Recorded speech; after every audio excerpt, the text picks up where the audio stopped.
Hi hello नमस्कार। दिवाली आसुचे तो आज बनामा में दिवाली स्पेशल रसगुल्ला पूरा सॉफ्ट आ मुँह घुले जीवार लेखे तो केंदा बनामा कहीं कहना देखिरी बनामा चलो आगे देखमा। आ जेन जेन माने मोर चैनल रे नुआ प्लीज सब्सक्राइब कर देबे आ वीडियोटा लास्ट जाकर बिना स्किप करी देखबे। आ जदि फेसबुक रे देखुछन तले पेजटा फॉलो कर देबे। तो इना 1.5 लीटर गाय गुरस नहीं छे तो इटा एखन कढ़ई गुटे रे देइकिरी इटा हाई फ्लेम रे बोलकामा गुरसटा फास्ट छिणामा हमें आउ एंता कंटिन्यूअसली घाटते जाउथिबे नहेले तार साड़ी बसी जिबा ऊपरे आउ तल दी भी टिके टिके लटकी जिसी कढ़ई थी तो कंटिन्यूअसली गुटे उबाल आसबार जाकर एंता घाटते जाउथिमा। गुरसटा बोलकी गला न एखन गैसटा ऑफ करी देमा आउ एंता घाटते हल्का ठंडा हेबार लागी देमा गुरसटा नहेले ऊपरे साड़ी बसी जिबा। तो एखन शीतली गला न इने इथि विनेगार दे देमा। विनेगार डबार खापनी थी 3 खापनी विनेगार और 3 खापनी पानी नहीं छे इने टिके टिके करी देमा विनेगारटा एका संगे सबुटा नी दऊ टिके टिके करी करी देमा।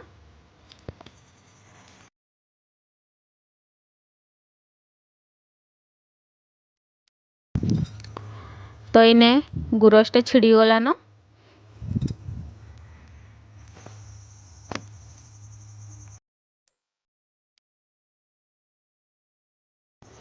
देखो केते बढ़िया से छिड़ी छे। तो एखन इटा ढाली देमा।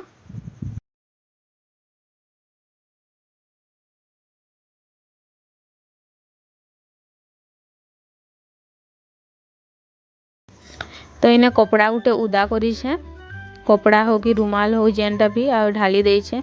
आपण माने सूता कपड़ा नेबे आ व्हाइट कपड़ा नेबे कलर वाला नी नेबे नहेले पनीर रे कलरटा आसी जिसी आउ पान देकिरी टिके धुई देमा। एखन बढ़िया से चिपी देमा आ तार सबू पानीटा बाहर कर देमा। सबू पानीटा बाहर कर देमा चिपी चिपी करी आउ कैंसी जगह गुटे ने उले देमा पानटा निथरेबार लागी देमा नहेले जोंके देमा कैंसी जगह गुटे रे ओजन जगह रे।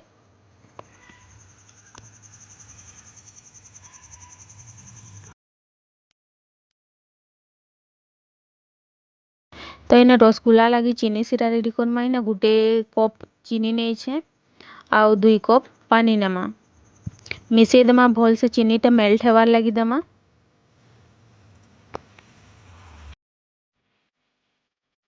इने इलाची 3टा नेउछ कुटी देमा इटा हम 10टा रे आउ चीनी सिरा पानी रे दे देमा।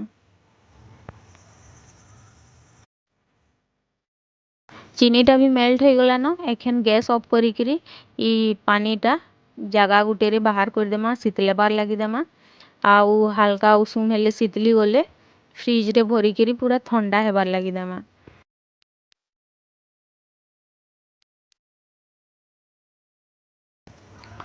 पनीर नु सब पानी झरी जाइछे एखन इटा प्लेट उटे रे दे देमा।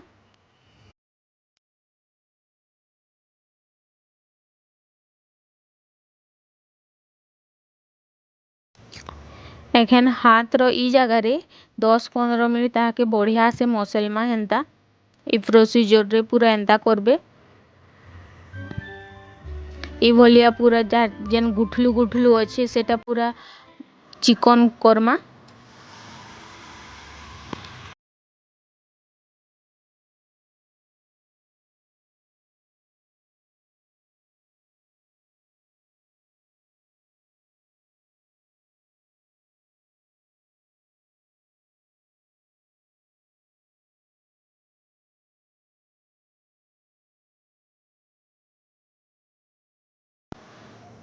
तो ई प्रोसीजर रे एंता करतेल 12-15 मिनट हो गला न एखन इथि मैदा दे देमा 1.5 चामच 1.5 लीटर गुरस अच्छे तो 1.5 चामच मैदा देमा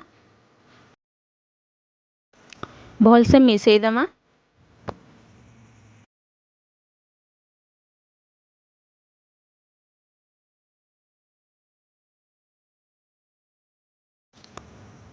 एखन कपड़ा गुटे ढापी देमा 5 मिनट ढापी करी साइड रे रखी देमा। एखन कढ़ाई रे चीनी गुटे कप दे देमा आउ पानी 5 कप देमा।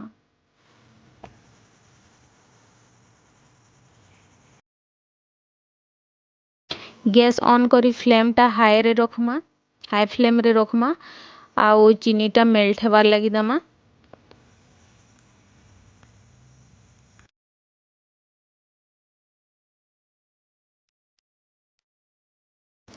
ढापी देमा एखन आ बढ़िया से बॉल के बार लगी देमा।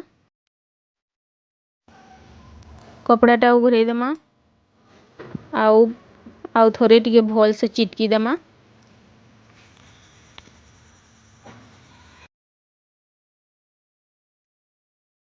एखन बनाबार लगी स्टार्ट करमा। ई भलिया छोट छोट फास्ट गोल गोल करी करी रखी देमा।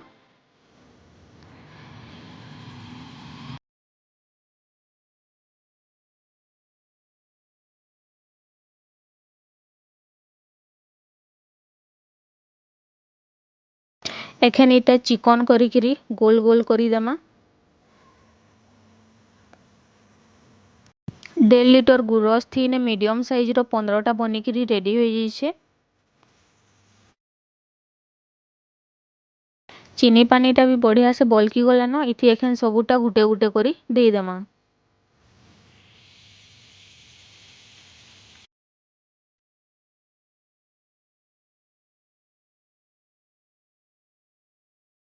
सबूटा दे देछु। एखन ढापी देमा। फ्लेमटा सब बेले हाई रे ही रखबे, लो करी गिरी नी रखबे।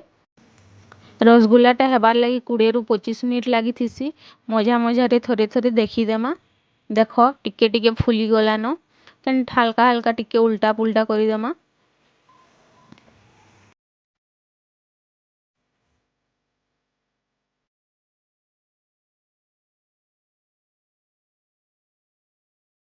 तो इने 25 मिनिट हो गला। देखो केते बढ़िया से फुली छि, केते बड़ बड़ गुठे भी फाटीनी, बढ़िया से बनिकी रेडी हो जाइए सबूटा। तो एखन गैसटा ऑफ करी देमा।